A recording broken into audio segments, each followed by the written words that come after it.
Le paradoxe de notre époque est que nous avons plus de connaissances, mais moins de patience et de tolérance. Des autoroutes plus larges, mais des points de vue plus étroits. On dépense plus, mais on a moins. On achète plus, mais apprécie moins. Nous avons de plus grandes maisons, mais des plus petites familles. Plus de commodités, mais moins de temps. On a plus de diplômes, mais moins de sens. Plus d'éducation, mais moins de jugement. Plus d'experts, mais plus de problèmes. Plus de médicaments, mais moins de bien-être. On boit bien trop, on fume bien trop, on dépense sans réfléchir, puis on rit pas assez. On conduit trop vite, on se fâche trop, on se couche trop tard, puis on se lève trop fatigué. On lit pas assez, on regarde trop de TV, puis on ne médite pas assez. Nous avons multiplié nos possessions, mais perdu nos valeurs. On parle trop, aime trop rarement, puis haït trop souvent. On a appris à gagner sa vie, mais pas à la vivre. Nous avons ajouté des années à la vie, mais pas de vie aux années. Nous sommes allés sur la Lune, mais il nous est difficile de traverser la rue pour rencontrer un nouveau voisin.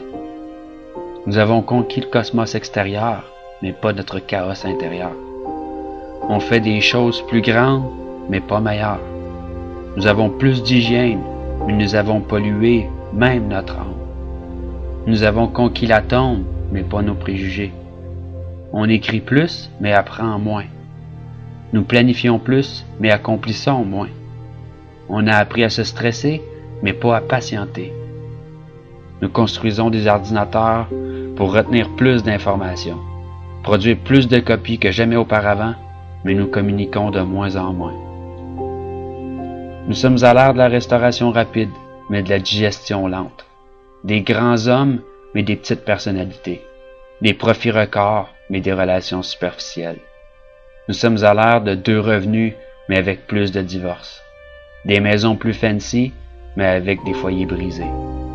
Nous sommes à l'ère des courts voyages, des couches jetables, des basses mœurs, des nuits sans lendemain, de l'obésité et des pilules qui font n'importe quoi, de donner du pep à endormir, à tuer. Nous sommes à l'ère des showrooms bien remplis avec des entrepôts vides. Rappelez-vous de dire « je t'aime » à votre partenaire et à vos bien-aimés. Mais surtout, pensez-le. Une bise et une accolade soulageront un mal lorsque sincère.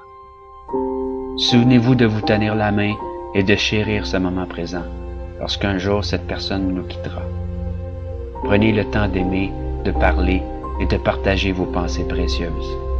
Et n'oubliez jamais que la vie ne se mesure pas au nombre de souffles que vous prenez, mais par les moments qui nous coupent le souffle.